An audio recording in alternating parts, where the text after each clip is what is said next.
Hi friends and welcome back to my channel. So today's video I'm going to be sharing my thoughts on the Jeffrey Dahmer Netflix series. I feel like the whole world is talking about it right now. Certainly the true crime world is talking about it and I am definitely a part of that. So I wanted to share some of my thoughts and feelings about it with you guys and hear what your thoughts are. If you haven't watched the Netflix series on Jeffrey Dahmer yet, I would highly suggest going and watching that first because there could be spoilers in here. Like, I don't know how deep I'm going to get into it, to be honest. But yeah, if you don't know the story of Jeffrey Dahmer, if you haven't watched the show, I would recommend going and watching it first. I actually have not finished watching it yet. I've got a couple episodes left, but I just really wanted to sit down and share my thoughts with you guys. So yeah, let's just get right on into it. So firstly, I just want to make an observation. I saw a lot of people on TikTok, Instagram, Facebook saying how they could not get through this series. They had watched like one episode and they couldn't get through it, or like they just found it really, really difficult to watch. And I honestly haven't. I just haven't struggled to get through it. And I don't know if that's because I already knew the story going in and I'm really into true crime. So maybe I'm just completely desensitized to it. But I was kind of shocked, honestly, that a lot of people were saying that they found it really difficult to watch because I didn't for whatever reason. So maybe that says more about me than it does about them. The first main thing that I took from this series, when I'm talking about the show, we're going with the idea that everything in the show is more or less true. So obviously I understand it's a Hollywood interpretation. There's going to be things that have been changed. There's going to be things that have made more dramatic, that have been glamorized, that have been whatever. But we're going with like the bare bones of the facts of the story were true for this video at least. So the first thing that really jumped out to me was that Jeffrey Dahmer was really failed by every single adult in his life. And there were so many scenes where I was just like, oh my goodness, please just tell this little boy that you love him. Please just give him a hug. Please stop fighting in front of him. Stop letting him see this horrible chaos in your relationship. He was just exposed to this really unhealthy relationship that his mother and father had from a very, very young age. Now, I know that the mum had postpartum depression and that was like talked about in the show and how she was like totally dismissed and not diagnosed with it and they didn't really know about it. And I understand that. So we're not blaming anyone for having postpartum depression, but it was just so frustrating because even in the moments where he was trying to open up to his dad, it just felt like his dad was constantly shutting him down and just not letting him open up. And listen, I'm not saying that if Jeff Dahmer had just been hugged and kissed and told he was loved as a child, he wouldn't have gone on to commit the horrible crimes that he committed. But it couldn't have hurt. And there is a lot of evidence to suggest, in fact, Sigmund Freud says that if a child does not have a loving relationship with its mother for the first 7 years of its life, it is more likely to develop psychopathic tendencies. So please hug your children and tell them you love them. Also, the fact that the dad is like encouraging this interest in roadkill and dissecting animals in their garage, questionable. That's questionable, okay? I get that you're like, oh, my child maybe wants to be a scientist or a surgeon. I do get that, but it's a fairly morbid fascination for a very young child to have. I just don't know how much I'd be encouraging that. Also, we know that fascination with dead animals or hurting and abusing animals as a young child is another sign that you might have a psychopath on your hands or someone that's developing psychopathic tendencies. So you really don't want to nurture that. And I know that this information probably wasn't as available in the time that this happened. You know, it's like 70s, 80s. I get that. We're a lot more informed. We kind of know these bits of psychology now. We know the red flags to look out for. But I still feel like if my child was like, hey, listen, I want to go pick up some roadkill and open it up in the garage, I'd be like, maybe not. Even when he goes to school and he gives the teacher the tadpoles, I get that's weird, right? I get it.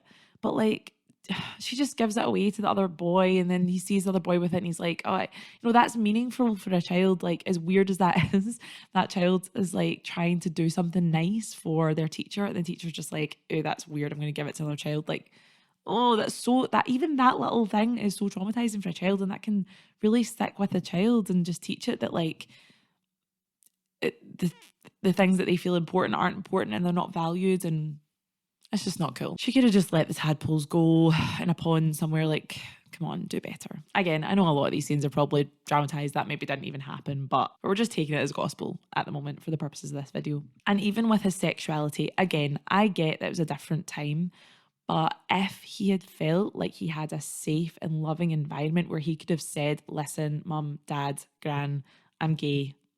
That's the way it is, you know, like it or leave it, whatever. But he obviously didn't feel like he could do that. And at one point, you know, you see the gran in the TV series saying that, like, I mean, I think it's clear that they all kind of have an inkling that he is gay, but they don't really provide him a safe space to just come out and be gay and just be like, we'll love you no matter what. Like, even when she's talking about it, she suggests that maybe he should just come to church and they can pray about it. Like, it's so frustrating to watch. And I am not blaming these people for the things that he did necessarily, because he did some messed up stuff and I get it. But I'm just saying that had the parents and the adults in his life been a bit more supportive and loving and nurturing, who knows, maybe it would have had a different ending. Like, who knows? So just please hug your children, kiss your children, tell them you love them, let them express themselves in a healthy way, let them explore their sexuality, and hope for the best. The second thing that I really want to touch on that really jumped out to me was how Jeffrey Dahmer was able to prey on the Black gay community. It's so frustrating because it's very clear that the police turned a blind eye and just didn't listen to the complaints made by his neighbour, by his other neighbours, and just the community in general. And I do think that was a mixture of the fact that it was the gay community, which they didn't really care about, and people of colour, which they didn't really care about.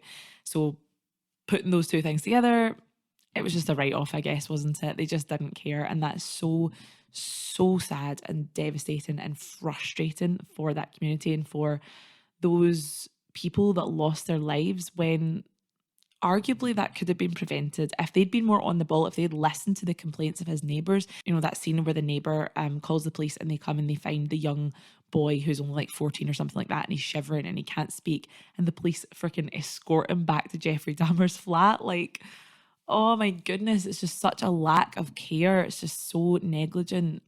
Yeah. It was just like, oh, this seems like a gay situation. We don't really want anything to do with that. So, like, go back in your flat. We don't want to hear about it. We'll see you later. It's just so frustrating. Yeah, those two things really jumped out at me. And I do think that they're important issues that need to be raised. And I think it's good that the show really focused in on that.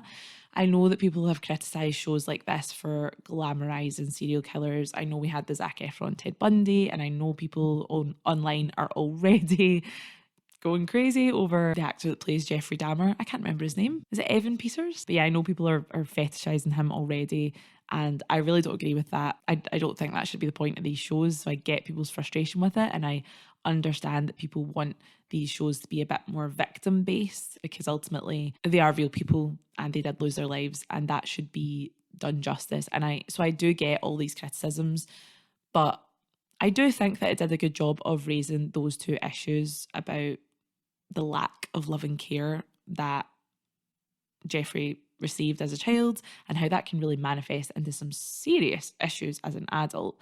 The abandonment issues as well, that was the other thing. I loved the scene where he's playing that game that he's made up with, is it Tony? I think it's Tony that he's with at that point.